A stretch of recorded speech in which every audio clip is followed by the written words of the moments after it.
இன்னைக்கு என்னுடைய வீட்ல ஒரு உலக அதிசயம் நடந்துச்சு. என்ன தெரியுமா? அருணுடைய ஷார்ட்ஸ் பாக்கெட்ல இருந்துட்டு எனக்கு ஒரு ₹5 காயின் கிடைச்சது.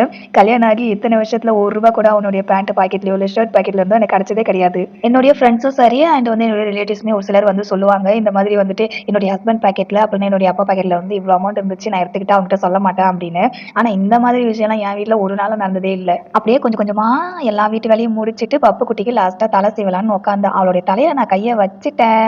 அவ்வளோதான். மினி மினி ஹவர்ஸ் லேட்டர் அப்படின்ற மாதிரி டைம் வந்து போயிட்டே இருக்கும். இந்த 2 சிண்டு போட்டு முடிக்கிறதுக்குள்ள நான் ஒரு வழி ஆயிடுவேன். அதுக்கப்புறம் பாப்பாக்கு வந்து எப்படியோ கஷ்டப்பட்டு 2 சிண்டு போட்டு விட்டுட்டு, அதுக்கப்புறம் வாஷிங் மிஷின்ல வந்து துணி போட்டிருந்தேன் இல்லையா? அது எல்லாத்தையுமே வந்து வாஷ் பண்ணி முடிச்சிடுச்சு. அத எடுத்துட்டு போய் மாடியில வந்து நான் கொஞ்சம் காய வச்சுட்டு இருந்தேன். "ஹே வா வா உங்க அம்மா வந்து மாடிக்கு போறா. நம்மளும் மாடிக்கு போய் அவள டிஸ்டர்ப் பண்ணலாம்" அப்படின்னு சொல்லிட்டு 2 பேரும் வந்து என்னை எந்த அளவுக்கு டிஸ்டர்ப் பண்ணணுமோ அந்த அளவுக்கு டிஸ்டர்ப் பண்ணி சுத்தி சுத்தி என்ன ஏதோ பண்ணிட்டு இருந்தாங்க 2 பேரும். என் ராத்துக்காருக்கு என்னைக்கெல்லாம் நான் வீடியோ ஷூட் பண்றேனோ அன்னைக்கெல்லாம் தான் எனக்கு ஹெல்ப் பண்ணணுன்ற எண்ணமே வரும். சரி இன்னைக்காவது ஹெல்ப் பண்றாங்களே அப்படின்னு சந்தோஷப்பட்டு முடிக்கிறதுக்குள்ள குப்பைய வாரி அனாதை கொட்டுன்ற பேர்ல கொட்டி அந்த டைம்ல காத்தடிச்சு நான் கிளீன் பண்ணி வச்சிருக்க இடத்துலயே திரும்ப அந்த குப்பை வந்து விழுந்துருச்சு.